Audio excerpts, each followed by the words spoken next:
manusia berdosa ketika berjumpa dengan Sang Firman gitu ya, Sang kebenaran, Mesias, karunia Allah turun atas dia, anugerah Allah turun atas orang ini, maka orang ini diselamatkan oleh karena apa? Anugerah Tuhan, karunia.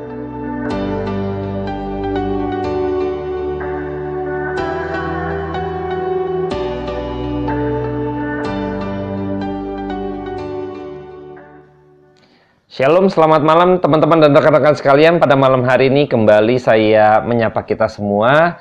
Salam sehat selalu, semoga kita terus makin hari di dalam pemeliharaan Tuhan, khususnya dalam kesehatan kita yang sampai hari ini kita terus berjuang untuk melawan COVID-19. Nah, pada kesempatan pada malam hari ini saya akan membahas beberapa peristiwa yang mungkin kecil tetapi mempunyai makna yang begitu mendalam gitu ya. Percakapan antara Yesus dengan perempuan Samaria yang sebelumnya saya sudah pernah bahas mengenai Yesus, percakapan Yesus dengan Nikodemus gitu ya. Dan pada kesempatan malam hari ini saya akan coba membahas percakapan Yesus dengan perempuan Samaria gitu ya. Sebelum saya bahas, saya akan berdoa terlebih dahulu buat setiap kita. Bapa dalam surga, terima kasih buat kemurahan Tuhan, buat anugerah Tuhan pada malam hari ini, untuk kami boleh kembali mendengar firman Tuhan, merenungkan firman Tuhan. Kiranya Roh Kudus-Mu yang bersifat kekal itu terus mengajar kami, terus memimpin, menuntun setiap kami agar kami mengerti akan kebenaran firman Tuhan. Dan biarlah malam hari ini firman Tuhan memberkati kami semua Tuhan. Urapi hati dan pikiran setiap kami, juga untuk hamba-Mu ini yang berkata-kata, kiranya Tuhan pakai untuk setiap perkataan yang keluar dari mulut hamba-Mu ini, pengajaran-pengajaran yang bersifat kekal turun atas setiap kami. Terima kasih Bapa, hanya di dalam nama Tuhan Yesus Kristus, hamba berdoa dan mengucap syukur. Amin. Oke, saya coba bacakan terlebih dahulu di dalam Yohanes 4 ya, Yohanes 4 ayat yang keempat. Nanti kita akan bahas sampai ini satu perikop lumayan luar biasa ini ya, panjangnya sampai ayat yang ke-30.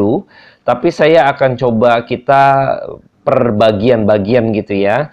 Coba kita akan dari bagian satu ke bagian lain gitu ya. Saya coba akan capture, saya akan pecah jadi beberapa bagian supaya kita bisa menikmati dengan baik gitu ya. Saya berharap juga sound saya juga dapat terdengar dengan baik gitu ya. Kalau ada noising atau apa, teman-teman bisa memberikan info. Tapi karena saya tidak bisa mendengar gitu ya, tidak menggunakan alat yang memadai gitu ya untuk bisa mendengar suara saya gitu ya ketika online. Tetapi biarlah teman-teman yang menyaksikan, kalau emang misalnya ada suara yang noising gitu kan, bisa diinformasikan gitu kan, karena beberapa waktu yang lalu sempat ada noising gitu ya. Jadi saya berharap pada malam hari ini bisa berjalan dengan lancar.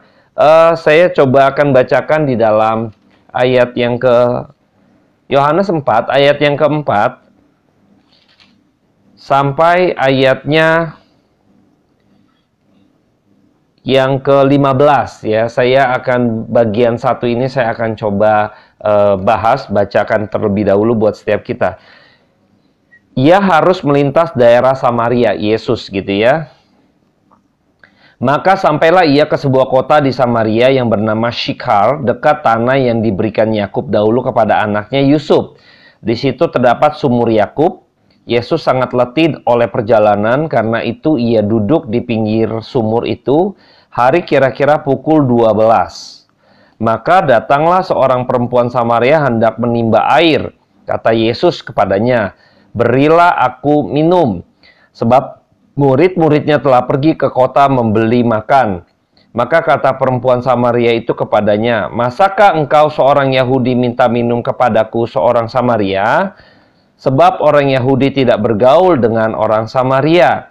Jawab Yesus kepadanya, "Jikalau engkau tahu tentang karunia Allah dan siapakah dia yang berkata kepadamu, 'Berilah aku minum,' niscaya engkau telah menerima kepadanya dan ia telah memberikan kepadamu air hidup." Kata perempuan itu kepadanya, "Tuhan, engkau tidak mempunyai timba dan sumur ini amat dalam. Dari manakah engkau memperoleh air hidup itu? adakah engkau lebih besar daripada bapa kami Yakub dan memberikan sumur ini kepada kami dan yang telah minum sendiri dari dalamnya ia serta anak-anaknya dan ternaknya? Jawab Yesus kepadanya, barang siapa minum air ini ia akan haus lagi. Tetapi barang siapa minum air yang akan kuberikan kepadanya, ia tidak akan haus untuk selama-lamanya. Sebaliknya, air yang akan kuberikan kepadanya akan menjadi mata air di dalam dirinya yang terus-menerus memancar sampai kepada hidup yang kekal. Kata perempuan itu kepadanya, Tuhan, berikanlah aku air itu supaya aku tidak haus lagi dan tidak usah datang lagi ke sini untuk menimba air. Nah, ya. Jadi ketika kita lihat bahwa yang pertama gini ya. Jadi apakah benar pada waktu itu Tuhan Yesus gitu ya dan murid-murid pada waktu dalam perjalanan gitu ya di dalam keletihan Tuhan ya, terlepas dari kelelahannya sebagai manusia gitu ya. Tetapi ketika Tuhan Yesus duduk di pinggir sumur gitu kan, sebenarnya Kristus sedang menunggu perempuan Samaria ini gitu ya. Jadi banyak kadang ngelihat bahwa ini satu peristiwa kebetulan gitu ya. Ada satu peristiwa yang terjadi begitu saja gitu ya. Tidak gitu ya. Saya percaya. Kenapa? Karena Kristus ini gitu kan, dia adalah gembala dan dia akan mencari domba yang hilang gitu loh. Nah, pada waktu di dekat sumur tadi, duduk di dekat sumur gitu, melintasi Samaria, kita tahu pada waktu itu orang Yahudi dengan orang Samaria itu seperti ada rivalitas gitu ya. Jadi mereka saling ya tidak berkomunikasi lah kira-kira gitu ya. Jadi mereka saling menjauhi, bahkan haram hukumnya, misalnya orang-orang Yahudi makan sesuatu atau mampir ke kota Samaria gitu ya. Pokoknya sifatnya seperti itulah. Ada satu rivalitas gitu ya, yang begitu kental gitu antara orang Yahudi dan orang Samaria. Karena orang Samaria seringkali juga dicapnya sebagai Yahudi campuran gitu ya, yang hidupnya mungkin seenaknya mereka, kawin campur dan lain sebagainya. Sepertinya jauh daripada kehidupan duniawi banget, mungkin seperti itu ya memandangnya. Jadi orang Yahudi merasanya kayaknya lebih ada satu nilai, orang-orang Yahudi kelompok-kelompok ini gitu, jadi memandang sepertinya rendah orang Samaria, seperti melihatnya sebagai orang kafir gitu ya dan lain sebagainya gitu ya. Jadi ada hal yang sudah kita coba jalani gitu ya, yang orang-orang Yahudi jalani gitu ya. Jadi harus melakukan hal-hal demikian gitu ya. Jadi saya melihat ada satu maaf tadi kalau misalnya ada sedikit jeda gitu ya, karena ada kesalahan teknis gitu ya. Saya coba lanjutkan lagi buat teman-teman yang sudah join gitu ya. Kalau emang suara saya agak terganggu, tuh siaran terganggu, saya mohon maaf terlebih dahulu gitu ya. Saya akan coba lanjutkan kembali ya. Nah, pada waktu orang Yahudi dengan orang Samaria ada satu rivalitas gitu ya. Jadi pada waktu itu ketika Tuhan Yesus itu dia hendak bertolak gitu kan, meninggalkan Yudea dan kembali ke Galilea gitu ya. Tuhan Yesus bisa saja memakai jalan yang lain misalnya, tetapi kenapa harus jalan itu gitu ya. Dan saya percaya bahwa Yesus sedang mencari domba yang hilang gitu ya, sedang mencari domba yang hilang ya. Domba yang hilang itu ya orang Samaria ini, perempuan Samaria ini sebagai domba yang hilang gitu ya. Jadi saya berharap kita mengerti bahwa sesungguhnya Kristus itu mencari dan menantikan, menunggu domba yang hilang ini gitu ya. Jadi Kristus itu sebagai gembala, ingat ya, dia sebagai gembala, tentu dia akan mencari domba yang hilang. Nah, terjadi rivalitas itu antara orang Yahudi dan orang Samaria itu sudah terjadi pada zaman nenek moyang mereka, turun-temurun dan lain sebagainya sudah terjadi gitu ya. Dan akhirnya seperti ada permusuhan, jadi seakan-akan ada pengelompokan gitu ya, sebagai orang-orang yang nggak mau bergaul dan akhirnya sulit sekali untuk merangkul jiwa-jiwa yang ada di sana gitu ya. Tetapi Kristus menerobos itu, bahwa Kristus harus memiliki tanggung jawab sebagai gembala. Dia harus mencari domba yang hilang yang berada di kawanan di kelompok orang Samaria yang dikatakan oleh orang-orang Yahudi sebagai kelompok-kelompok kafir gitu ya, kelompok-kelompok yang akhirnya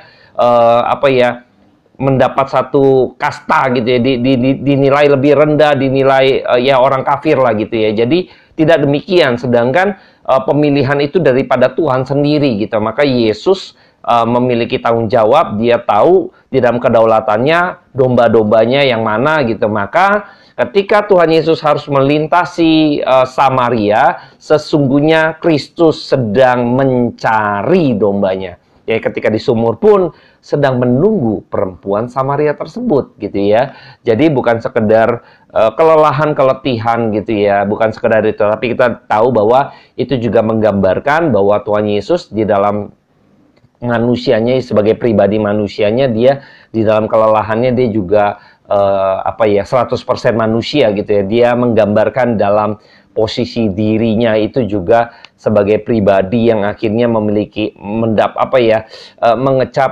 namanya haus, lapar gitu ya, keletihan gitu ya, ngalamin hal-hal seperti itu yang seperti kita alami gitu ya. Dan saya melihat lagi bahwa di dalam bagian pertama ini gitu ya, Tuhan Yesus mencoba untuk membangun sebuah percakapan ketika berjumpa dengan perempuan Samaria itu yang sedang menimba air gitu ya. Jadi kita tahu pada waktu tadi itu jam 12 siang, cukup terik ya, cukup panas gitu ya. Jadi pada waktu itu yang herannya adalah perempuan ini kalau nimba air, kecenderungannya kalau nimba air, perempuan itu pagi hari ya. Tetapi berbeda dengan perempuan Samaria ini. Dia siang hari gitu ya. Dia siang hari, dan Tuhan Yesus tahu bahwa perempuan ini akan datang menimba air karena dia adalah domba yang hilang. Ya, nanti saya akan coba jelaskan lagi ya. Jadi pada waktu perempuan itu datang hendak menimba air gitu ya. Lalu Tuhan Yesus melempar satu perkataan, berilah aku minum. Ya, ini satu perkataan juga yang mungkin jarang sekali orang Yahudi mau istilahnya minta tolong dari orang Samaria gitu ya. Jadi orang Yahudi berasa gengsi gitu ya, kalau orang kelompok-kelompok Yahudi berasa bahwa justru dia lebih suka untuk menolong atau membantu gitu ya, karena dengan membantu menolong itu dia bisa ada satu popularitas atau kastanya berasa lebih besar, gengsinya lebih naik gitu ya. Jadi dia enggan kebalik kalau dia mau minta tolong, apalagi sama orang Samaria gitu ya. Nah, ini Tuhan Yesus sebagai orang Yahudi gitu ya, jadi dia melihat bahwa loh, ini jarang sekali orang Yahudi mau minta tolong ya kepada perempuan Samaria. Maka pada waktu itu sahutnya yang daripada orang Samaria itu, masakah engkau seorang Yahudi ya minta minum kepadaku seorang Samaria? Nah gitu ya. Jadi ada semacam mungkin seperti itu. Jadi ada semacam sindiran juga gitu ya. Masakah engkau gitu ya, orang Yahudi gitu ya, minta tolong dan sebagainya. Tapi perempuan Samaria ini juga melihat Yesus ini sepertinya berbeda gitu ya. Tidak seperti kebanyakan orang Yahudi pada umumnya gitu ya. Jadi ini ada perbedaan, tapi di situ sebenarnya Tuhan Yesus sedang ingin membangun komunikasi ya. Dengan demikian ketika Tuhan Yesus masuk di dalam nanti penginjilannya gitu ya, cara Tuhan gitu ya menginjili jiwa yang adalah dombanya gitu ya. Bagaimana ketika kita melihat bahwa Tuhan mengambil satu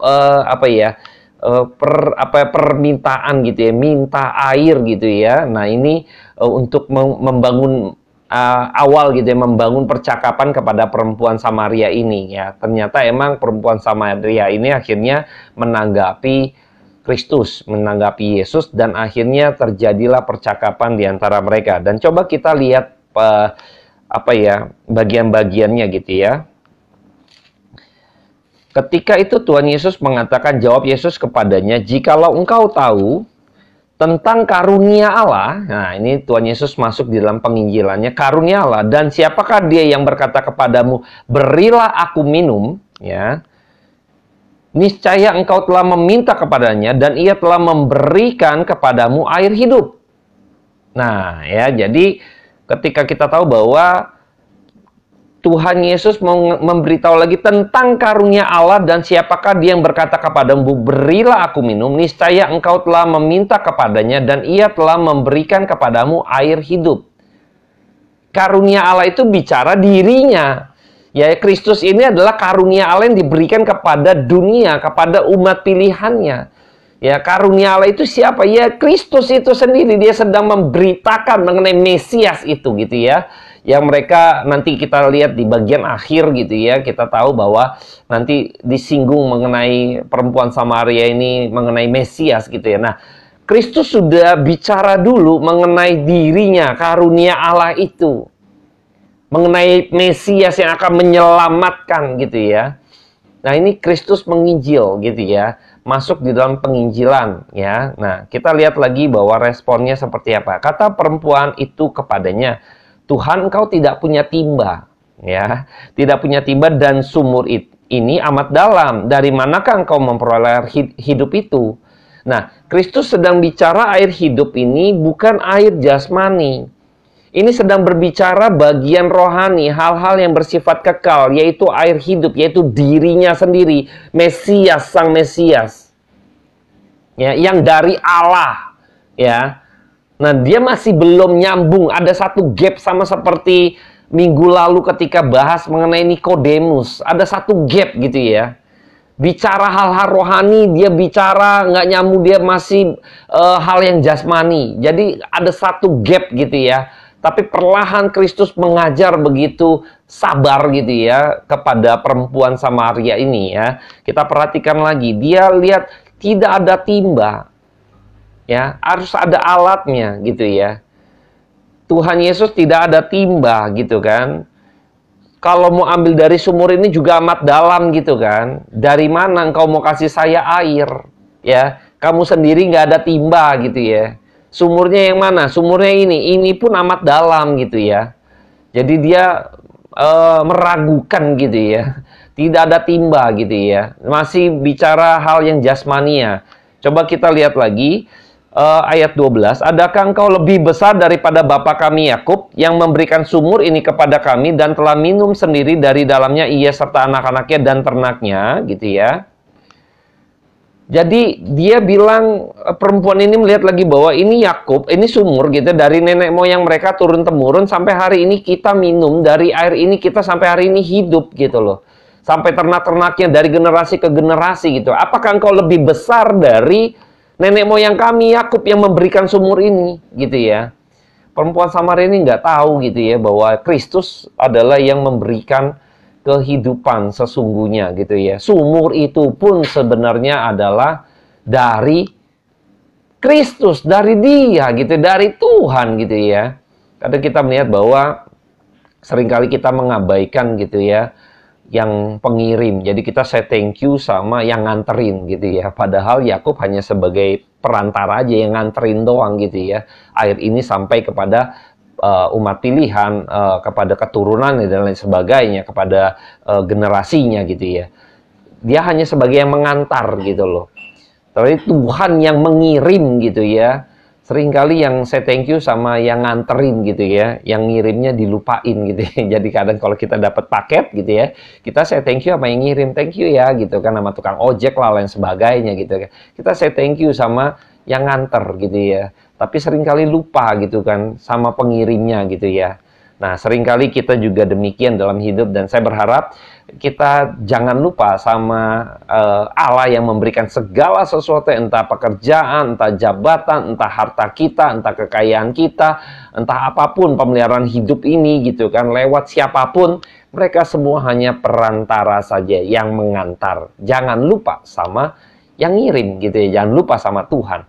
Nah, saya melanjutkan lagi di bagian ini, ketika perempuan ini menanyakan, adakah engkau lebih besar gitu ya? Engkau mau kasih saya air gitu ya, kamu nggak ada timba, sumurmu mana? Kalau mau ambil dari sini nggak ada timbanya gitu ya. Ini dari Yakub, apa kamu lebih besar dari Yakub, nenek moyang kami gitu ya. Kira-kira demikian ya. Lalu Tuhan Yesus menyahut kembali, Barang siapa minum air ini, ia akan haus lagi. Nah, dia bahas lagi mengenai air yang sifatnya kekal tadi gitu ya.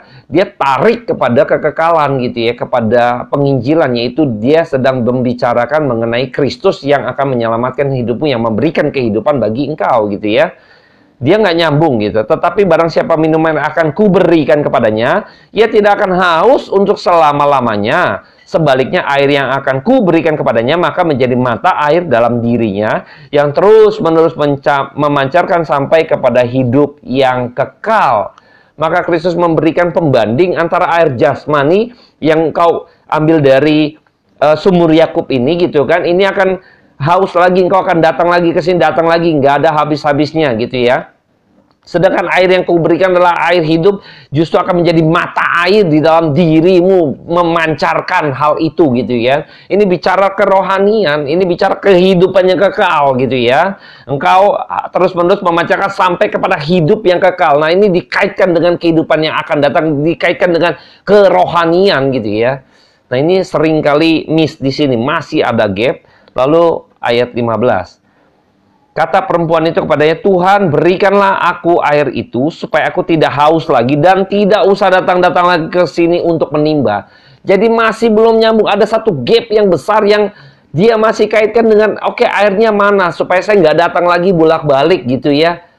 Dan saya nggak nimba. Nah, ini kan masih oke, dia mau air kekal air hidup tadi. Oke, saya mau. Tetapi alasannya lebih kepada belum tepat gitu, belum nyantol gitu ya, belum apa ya, mindsetnya masih jasmani.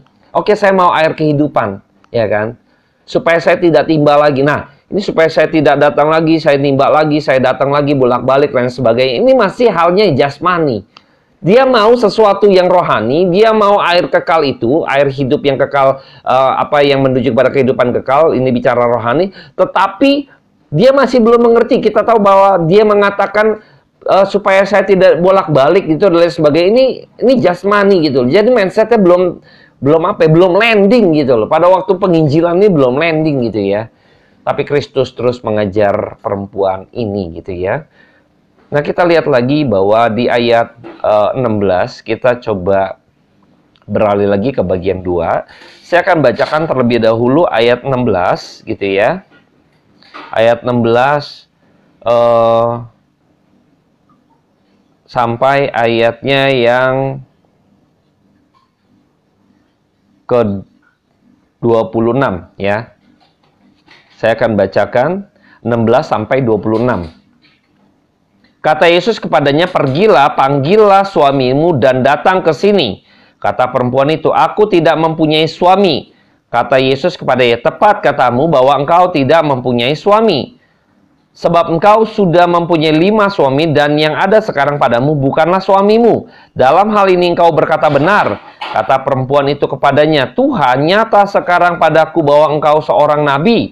Nenek moyang kami menyembah di atas gunung ini, tetapi kamu katakan bahwa Yerusalemlah tempat untuk orang menyembah. Kata Yesus kepadanya, percayalah kepadaku, hai perempuan, saatnya akan tiba bahwa kamu akan menyembah Bapa bukan di gunung ini dan bukan juga di Yerusalem. Kamu menyembah apa yang tidak kamu kenal, kami menyembah apa yang kami kenal, sebab keselamatan datang dari bangsa Yahudi. Tetapi saatnya akan datang dan sudah tiba sekarang bahwa penyembah-penyembah benar akan menyembah Bapa dalam roh dan kebenaran, sebab Bapa menghendaki penyembah-penyembah demikian. Allah itu roh, dan barang siapa menyembah dia harus menyembahnya dalam roh dan kebenaran.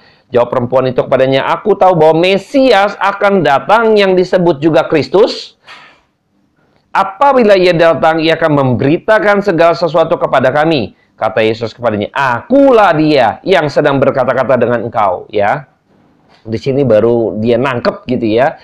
Nah, sebelum kita bahas nanti di ujung Mesias tadi gitu ya, ayat 16 gitu kan peralihan dari ngomongin ayat 4 sampai 15 ngomongin mengenai air gitu ya. Ngebandingin air jasmani, air rohani untuk mengkaitkan penginjilan, yaitu bicara kekekalan, Kristus sebagai karunia Allah.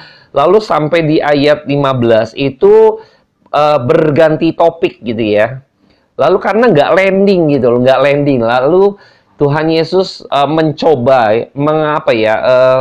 membahas hal lain dulu gitu ya. Hal lain dulu yaitu apa? dengan cara memanggil suamimu ya datang ke sini ya. Jadi Tuhan Yesus mengetahui sebenarnya Tuhan Yesus sedang mau menegur dosa daripada perempuan Samaria ini gitu ya, dengan berkata panggillah suamimu. Dia pengen juga mengajari, oke, nanti panggil suamimu dan saya akan ajarin gitu kan suamimu, dan kalau kamu masih nggak ngerti kamu diberitahukan, kamu tanya sama suamimu gitu kan, lain sebagainya.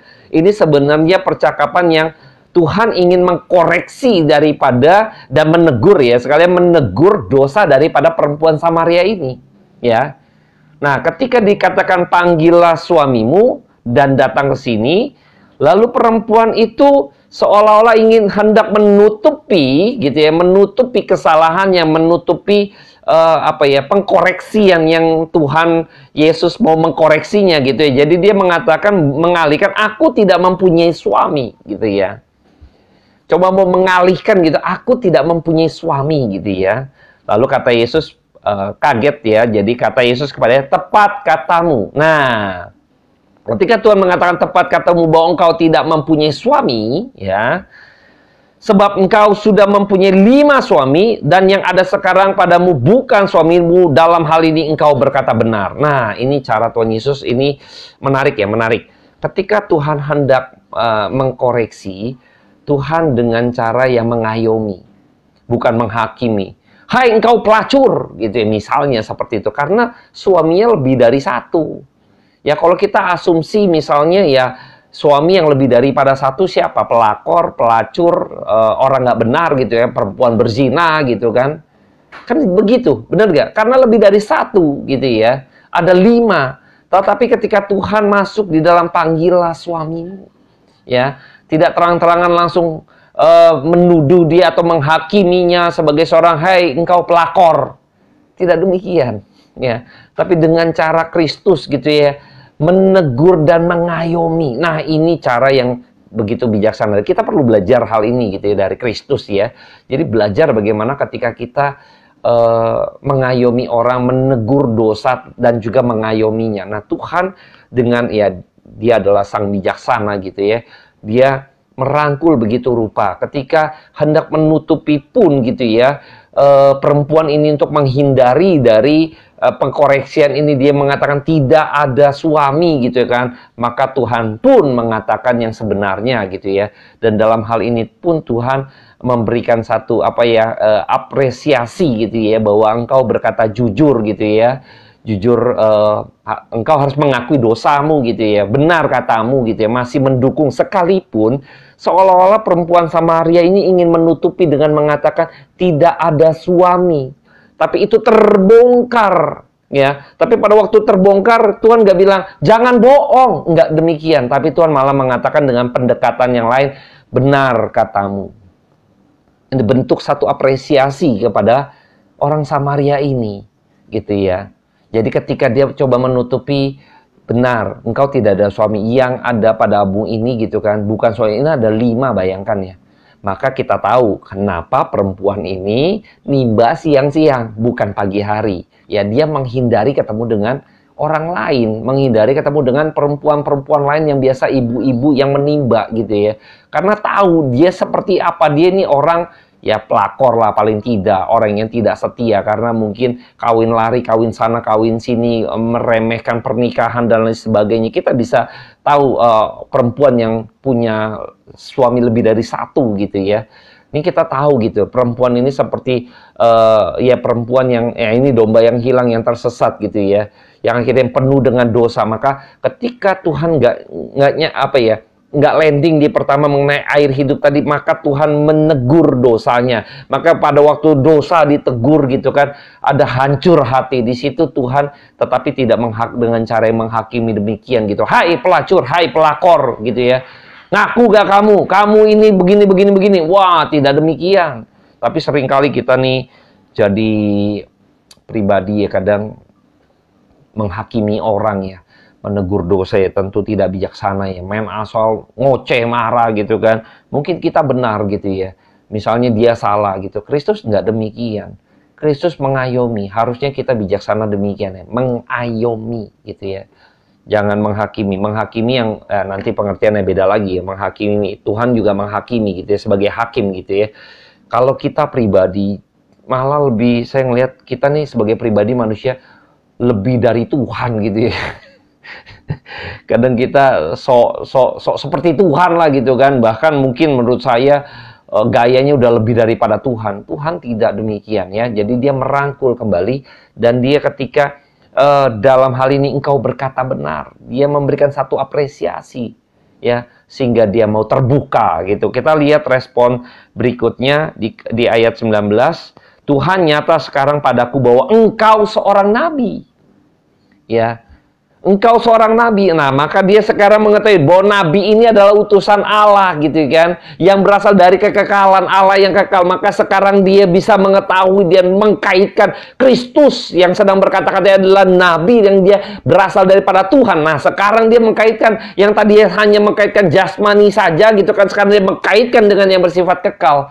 Dan nyata bagiku engkau seorang nabi. Nah, ini menarik ya. Ini sudah mulai ada satu keterkaitan gitu ya. Sudah mulai terhubung gitu loh dengan yang bersifat kekal gitu. Ada nuansa rasa kekekalannya gitu ya ketika dia bicara nabi gitu ya. Dan saya ngelihat bahwa ini menarik ya cara Tuhan ya. Bagaimana Kristus mengayomi, mengajar, akhirnya sampai perempuan ini landing gitu ya. Mengerti akan pengertian yang benar gitu ya. Kita lanjutkan lagi ya. Nah, ini mengenai nenek moyang kami menyembah di gunung ini, tetapi kalau dengan di Yerusalem dan lain sebagainya. Ini bicara mereka beribadah kepada Allah gitu dan lain sebagainya. Nah, Tuhan menekankan kepada dirinya bahwa percaya padaku, hai perempuan, saatnya akan tiba bahwa kamu akan menyembah Bapa bukan di gunung ini dan bukan juga di Yerusalem. Ini nanti mengacu kepada Kristus gitu ya. Semua nanti berporos pada Kristus. Dan yang menarik ini saya mau singgung sedikit gitu ya. Pada waktu, kita tahu pada waktu beberapa waktu yang lalu, hari Pentakosta, saya bahas mengenai pencurahan Roh Kudus, karunia Roh, salah satu bahasa Roh gitu kan, dan lain sebagainya sudah saya bahas. Dan seringkali ini saya menemukan gitu ya, orang mengambil ayat ini bahwa penyembah benar akan menyembah Bapa dalam roh dan kebenaran. Ya, sebab Bapa menghendaki penyembah demikian. Allah itu roh, dan barang siapa menyembah dia harus menyembah dalam roh dan kebenaran. Ini dikaitkan menyembah dalam roh dan kebenaran ini dikaitkan dengan waktu memuji menyembah Tuhan dengan bahasa roh. Ini nggak ada kaitannya gitu ya. Tapi seringkali ini dipetik gitu ya, diambil, dicomot gitu kan. Menyembah dalam roh dan kebenaran, tidak bicara mengenai bahasa roh, menyembah dengan bahasa roh. Bayangkan, ini zaman Yesus sebelum Pentakosta, sebelum Yesus naik. Yesus yang berkata demikian, bukan karunia bahasa roh. Tapi seringkali ini diambil, dicomot gitu kan, lalu dikatakan gitu kan, waktu menyembah dalam bahasa roh, misalnya seperti itu, ayat ini diambil gitu loh. Lah ini orang belajar gimana ya? Ini Yesus Kristus loh yang bicara, dia belum naik. Roh Kudus dicurahkan, karunia bahasa roh muncul ketika Yesus Kristus naik, Roh Kudus dicurahkan. Lah saat ini Yesus Kristus sedang berkata-kata dengan perempuan Samaria ini. Saya bingung gitu ya, lalu dikaitkan dengan bahasa roh. Saya berharap teman-teman kaum awam jangan mau terjebak gitu ya. Ini ciri-ciri orang yang main asal aja, yang kita kira ada penyembahan-penyembahan. Jadi worship, present worship, menyembah dengan bahasa roh. Ini kaitannya dengan ayat ini, dasarnya ada ayat ini. Padahal ayat ini nggak bicara penyembahan demikian. Bicara mengenai roh dan kebenaran, artinya adalah kehidupanmu, keinginan roh. Rohmu ini yang dipulihkan, dilahirkan kembali karena kita sudah mati di dalam dosa. Maka roh ini dilahirkan kembali, menyembah dalam roh yang hidupnya berorientasi pada keinginan roh, yaitu kepada kehendak Allah. Inilah menyembah, yaitu taat kepada perintah Tuhan, taat kepada firman Allah, taat kepada kebenarannya. Ini bicara roh gitu loh. Kehidupan menyembah, yaitu menyembah itu kan taat. Penyembahan ini menyembah, tunduk, taat pada kebenaran. Hidupnya taat pada kebenaran. Inilah penyembah dalam roh dan kebenaran. Bukan bicara bahasa roh. Nggak ada kaitannya dengan bahasa roh. Jadi jangan sampai mau akhirnya teman-teman itu dibingungkan ini sudah jelas sekali ya Alkitab ya. Jadi teman-teman berharap gitu ya, minta pimpinan Roh Kudus gitu ya. Jangan sampai akhirnya terkontaminasi, akhirnya banyak pengajar-pengajar oknum-oknum yang akhirnya memakai ayat ini dikaitkan dengan penyembahan praise and worship bahasa roh, ada kok ayatnya, dasarnya ada, dan sebagainya. Tidak demikian ya. Yesus berkata ini masanya beda, bukan hari Pentakosta. Mereka dalilnya kacau gitu ya, kacau ya. Jadi saya nggak mau bahas lagi gitu ya. Jadi capek gitu ya, karena nggak ngerti-ngerti ya, nggak landing-landing. Mendingan bicara kebenaran firman Tuhan, nanti landing gitu ya. Nah, ketika perempuan itu sadar lalu dia mengkaitkan antara nabi, nah lihat nih, saya akan bacakan petik di ayat ke-25 ya. Yohanes 4 ayat 25. Jawab perempuan itu kepada, aku tahu bahwa Mesias akan datang. Nah, dia kaitkan dengan Mesias. Dia tahu nih ya, yang disebut juga Kristus. Apabila ia datang, ia akan memberitakan segala sesuatu kepada kami. Nah, dia kenal Mesias, kenal Kristus. Nah, sedangkan dia sedang berjumpa dengan Kristus. Wah, ini surprise gitu ya. Surprise Bapak Ibu ya. Jadi kaget ya dia ya. Akhirnya disinilah dia mengerti gitu ya, mengerti kebenarannya seperti apa gitu ya. Kata Yesus kepada, akulah dia yang sedang berkata-kata dengan engkau. Nah, Tuhan Yesus bilang, akulah dia, Mesias yang engkau yakini, yang kau percaya, yang engkau tahu. Aku loh ini loh, yang tadi berkata-kata dengan kamu mengenai air hidup gitu kan. Aku nih percaya kepada yang tadi karunia Allah gitu kan. Ini kan Mesias, karunia Allah. Dia akan datang, ya kan? Disebut juga Kristus, Mesias yang akan datang, karunia Allah tadi, yang tadi di awal dibicarai mengenai air hidup, karunia Allah. Ini Mesias. Nah, sekarang ngeklik nih, klik gitu ya. Nah, ini luar biasa ya. Tuhan Yesus menginjili perempuan Samaria ini ya. Dan saya coba lanjutkan lagi di bagian terakhir nanti pada sesi ini di ayat 27 sampai 30. Saya akan bacakan terlebih dahulu buat setiap kita. Pada waktu itu datanglah murid-muridnya dan mereka heran bahwa ia sedang bercakap-cakap dengan seorang perempuan. Tetapi tidak seorang pun yang berkata, apa yang kau kehendaki atau apa yang kau percakapkan dengan dia. Maka perempuan itu meninggalkan tempayannya di situ lalu pergi ke kota dan berkata kepada orang-orang di situ, mari lihat, di sana ada seorang yang mengatakan kepadaku segala sesuatu yang telah kuperbuat. Mungkinkah dia Kristus itu? Maka mereka pun pergi keluar kota lalu datang kepada Yesus. Nah, perempuan Samaria itu yang tadi datang ke sumur untuk nimba air, tiba-tiba dalam percakapannya dengan Yesus gitu ya, dia mendapati air hidup. Dia tinggalkan air jasmani, meninggalkan tempayannya di situ, lalu pergi. Nah, ini ya tadi ya, air hidup, air jasmani, engkau akan haus lagi, gitu kan. Berikan itu, gitu kan. Sekarang dia sudah dapatkan air jasmani, ditinggalkan. Dia sudah mendapatkan air rohani, gitu ya. Air hidup yang menuju kepada kehidupan yang kekal, yaitu apa? Kristus. Lalu dia keluar, dia bicara, dia bersaksi, menginjili lagi dalam kesaksiannya, bicara mengenai Mesias. Wah, ini menarik sekali. Menarik sekali. Banyak akhirnya dari orang-orangnya, orang-orang Samaria gitu ya, akhirnya menjadi percaya. Tapi menjadi percaya nanti kita kupas lagi ya, mendengar perkataan bukan dari kesaksian perempuan itu, tetapi dari perkataan Kristus. Nah, ini yang penting. Ketika firman Tuhan, ketika sang firman itu turun ke dalam dunia dan berjumpa dengan umat pilihan, dengan dombanya, maka domba-dombanya akan mengikuti gembalanya. Domba-dombaku mendengar suaraku. Wah, ini menarik.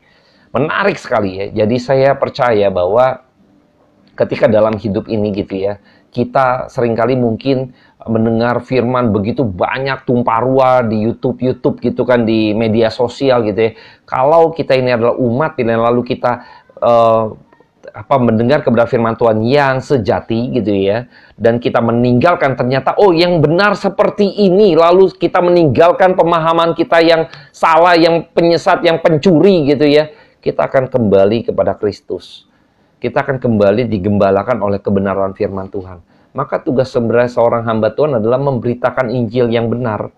menggembalakan, maka Tuhan akan kirim jiwa-jiwa kepada setiap kita gitu ya. Jadi kadang bingung ya, saling menjaga domba-dombanya gitu kan. Oh, mencuri domba si A, gereja B mencuri segala macam. Saya kadang bingung ya.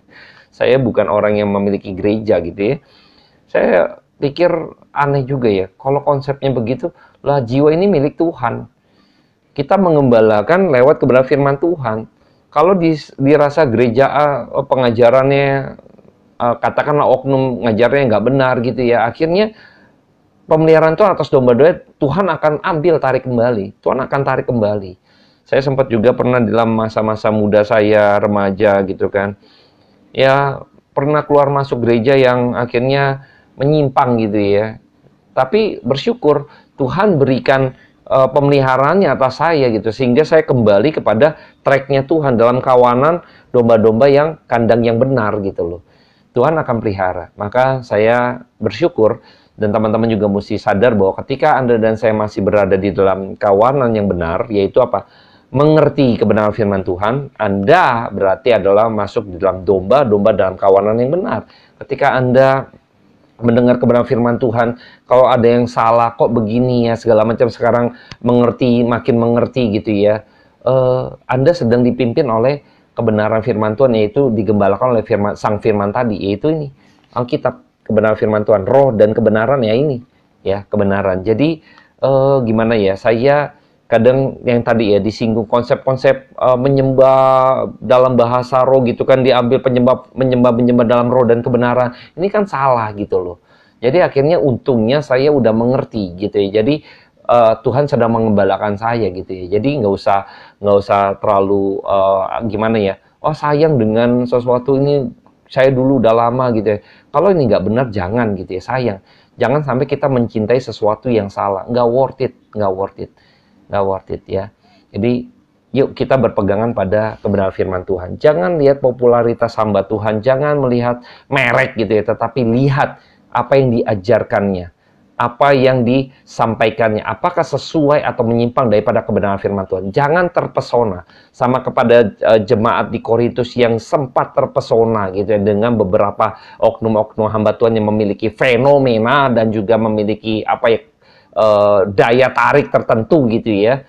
Hati-hati, padahal pengajarannya di luar daripada firman Tuhan. Dan saya berharap pada malam hari ini, ketika saya berharap kita semua berjumpa dengan sang firman tadi ya, maka seperti perempuan Samaria ini, domba yang hilang berjumpa dengan gembalanya, dia kembali digembalakan dalam satu kawanan bersama dengan Kristus. Dan ketika kita melihat bahwa manusia berdosa, ketika berjumpa dengan sang firman gitu ya, sang kebenaran, Mesias, karunia Allah turun atas dia, anugerah Allah turun atas orang ini, maka orang ini diselamatkan oleh karena apa? Anugerah Tuhan, karunia Allah ya. Kita bersyukur malam hari ini, saya sudahi malam hari ini, saya akan berdoa buat setiap kita. Bapa dalam surga, terima kasih atas kebenaran firman Tuhan yang boleh kami dengar pada malam hari ini. Hamba-Mu terbatas dalam setiap penyampaiannya, kira juga dalam keterbatasan teknologi. Tuhan tolong untuk media yang hamba-Mu pakai, kira bisa menjadi bagian daripada alat pengkabaran Injil, daripada kebenaran firman Tuhan, menggembalakan setiap domba-domba-Mu yang di luar sana untuk kembali dalam kawanan domba yang sejati. Kami mohon pimpinan-Mu, mohon Roh Kudus memberkati kami agar kami senantiasa selalu bisa mendengar kebenaran firman Tuhan yang sejati. Terpujilah nama Tuhan, kekal selama-lamanya sampai selama-lamanya. Amin. Terima kasih teman-teman yang sudah bergabung. Tuhan Yesus memberkati.